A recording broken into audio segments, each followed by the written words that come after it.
ಶಾರದಾ ಶಾರದಾಂ ಭೋಜವದನಾ ವದನಾಂಬುಜೇ ಸರ್ವದಾ ಸರ್ವದಾಸ್ಮಾಕಂ ಸನ್ನಿಧಿಂ ಕ್ರಿಯಾತ್. ಕಟಕ ರಾಶಿಯವರಿಗೆ ಸ್ವಾಗತ.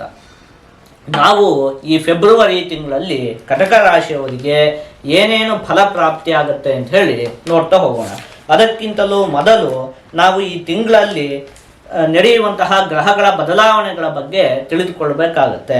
ನೋಡಿ, ಕುಂಭರಾಶಿಗೆ ಈ ತಿಂಗಳ 3ನೇ ತಾರೀಕಿನಂದು ಬುಧ ಗ್ರಹ, 5ನೇ ತಾರೀಕಿನಂದು ಶುಕ್ರ ಗ್ರಹ, 12ನೇ ತಾರೀಕಿನಂದು ರವಿ ಗ್ರಹ, 23ನೇ ತಾರೀಕಿನಂದು ಕುಜಗ್ರಹ ಪ್ರವೇಶವನ್ನು ಮಾಡ್ತಾ ಇರುವಂಥದ್ದು. ಇದಿಷ್ಟು ಕೂಡ ಈ ತಿಂಗಳಲ್ಲಿ ನಡೆಯುವಂತಹ ಪ್ರಮುಖವಾದ ಗ್ರಹಗಳ ಬದಲಾವಣೆ. ಇದನ್ನೆಲ್ಲ ಆಧರಿಸಿ ಈ ತಿಂಗಳಲ್ಲಿ ನಿಮಗೆ ಕಟಕ ರಾಶಿಯವರಿಗೆ ಏನೇನು ಫಲಪ್ರಾಪ್ತಿಯಾಗುತ್ತೆ ಅಂತ ಹೇಳಿ ನಾವೊಂದು 10 ಅಂಶಗಳನ್ನು ಪಟ್ಟಿ ಮಾಡ್ಕೊಂಡು ಬಂದಿದ್ದೀನಿ. ನೋಡ್ತಾ ಹೋಗೋಣ. ಈ ತಿಂಗಳಲ್ಲಿ ಫೆಬ್ರವರಿ ತಿಂಗಳಲ್ಲಿ ನಿಮಗೆ ಏನೇನು ಫಲ ಸಿಗುತ್ತೆ ಅಂತ ಹೇಳಿ. ಮೊದಲನೇದಾಗಿ, ಈ ತಿಂಗಳಲ್ಲಿ ನೀವು ಒಂದು ಸ್ವಲ್ಪ ಜೋಪಾನವಾಗಿರಬೇಕಾಗತ್ತೆ.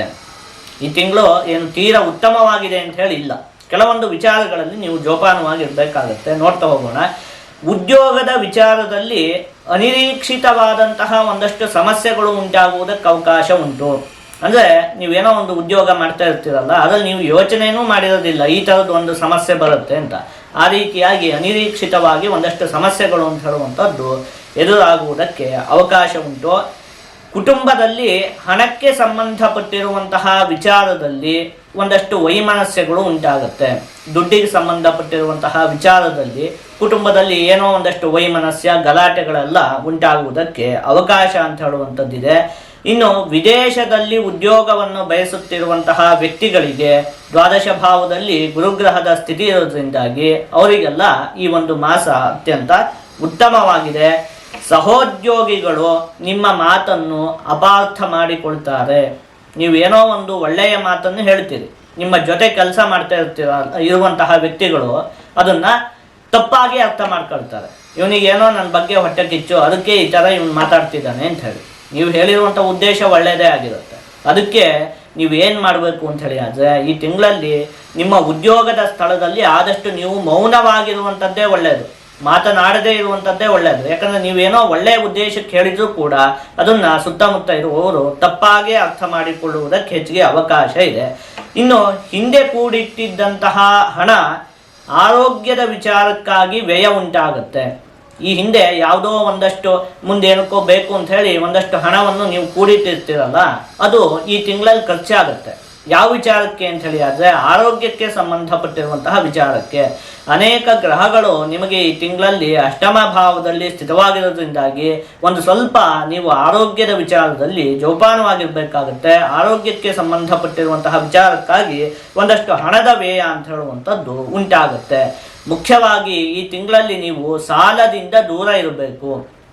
ಸಾಲವನ್ನು ಕೊಡುವಂಥದ್ದು ಬೇಡ, ಮತ್ತು ಸಾಲವನ್ನು ಮಾಡುವಂಥದ್ದು ಕೂಡ ಬೇಡ. ಸಾಲದಿಂದ ಸಂಪೂರ್ಣವಾಗಿ ನೀವು ದೂರವಿರಬೇಕಾಗತ್ತೆ.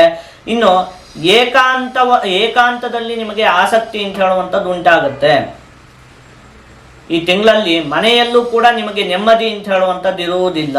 ಕೆಲಸ ಮಾಡುವಂತಹ ಸ್ಥಳದಲ್ಲಿಯೂ ಕೂಡ ನೆಮ್ಮದಿ ಅಂತ ಹೇಳುವಂಥದ್ದು ಇರುವುದಿಲ್ಲ. ಕೆಲವೊಂದು ಸಮಸ್ಯೆಗಳೇ ಉಂಟಾಗುತ್ತೆ ಅಂತ. ಹಾಗಾಗಿ ಯಾವುದು ಬೇಡಪ್ಪ, ನಾನು ಒಬ್ಬನೇ ಎಲ್ಲಾದರೂ ನೆಮ್ಮದಿಯಾಗಿರಬೇಕು ಅಂತ ಹೇಳಿ ಏಕಾಂತದ ವಿಚಾರದಲ್ಲಿ ಒಂದು ಸ್ವಲ್ಪ ಆಸಕ್ತಿ ಅಂತ ಹೇಳುವಂಥದ್ದು ಉಂಟಾಗುತ್ತೆ.